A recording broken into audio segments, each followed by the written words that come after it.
একটি হলো শক্ত, একটি হলো বাৎসল্য, আর একটি হচ্ছে কি মধুর। কয় প্রকার? 5 প্রকার রস ভগবান এই লীলাতে আস্বাদন করেছিল।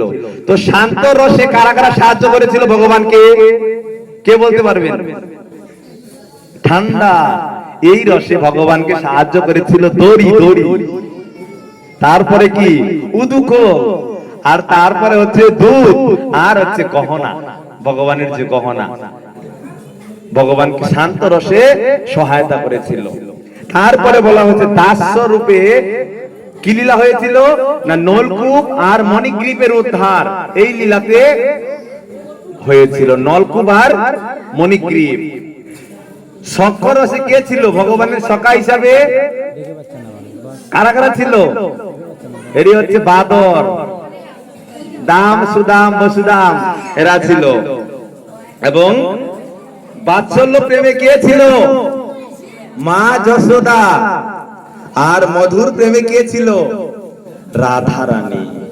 তো এই লীলাতে মূলত রাধা রানীর ভাবটি, মধুর ভাবটি শুধুমাত্র প্রকাশ করার জন্য ভগবান এই দামোদর লীলার এত বড় আয়োজন করেছিল। তো এই আরাধনার মূল বিষয়বস্তু হলো দড়ি। কে মানে কে এই দড়ি? তারপরে ছিল পেট, কে এই ভগবানের পেট। আর তারপরে ছিল রাধা রানী, কে। আর তারপরে ছিল অনন্ত লীলা। এই 4টি নির্ভর করে এই লীলাটি এই জগতে প্রকাশ হয়েছিল। তো এই লীলাটি জানবার জন্য অত্যন্ত ধৈর্য দরকার। ছটফট মনে আপনি এই লীলাগুলো বুঝতে পারবেন না। আপনারা যদি কথা বলেন লীলা বুঝতে পারবেন না। লীলা বোঝার জন্য লীলার ভাব দরকার, ব্রজভূমির ভাব দরকার। কিন্তু আমাদের তো ব্রজভূমির ভাব নেই। আমি স্পিডে বলার কারণ আছে, আমার সময় সংকীর্ণ, তার জন্য আমি স্পিডে বলছি। তো যাই হোক, তো এখানে 2 রকম শক্তির প্রকাশ ঘটেছিল। কয় রকম এই লীলাতে? একটি হচ্ছে কি ঐশ্বর্যময় শক্তি, আর একটি হচ্ছে করুণাময় শক্তি।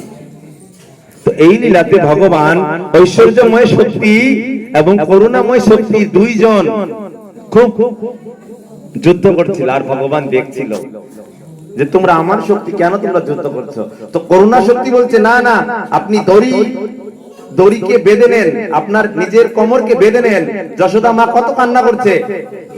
আর ঐশ্বর্যময় শক্তি মানে ভগবানের একটা শক্তি বলছে না না, আমি যশোদা মাকে কোনোভাবে বাঁধতে দিব না। এই বলে 2 জন চিল্লাচিল্লি করে। কৃষ্ণ দ্বিধাদ্বন্দ্বের মধ্যে পড়ে গেছে, ঐশ্বর্যময়ের কথা শুনবে নাকি করুণাময় শক্তির কথা শুনবে। করুণাময় শক্তি কি বলছে? যশোদা মা অনেক ভালো ভক্ত, যশোদা মা অনেক ভালো ভক্ত, তার জন্য হে দামোদর ভগবান আপনি দয়া করে দড়িতে বেঁধে নিন।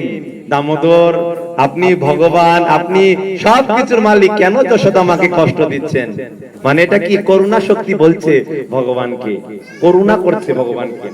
আর ভগভক্তি শর্ট আছে।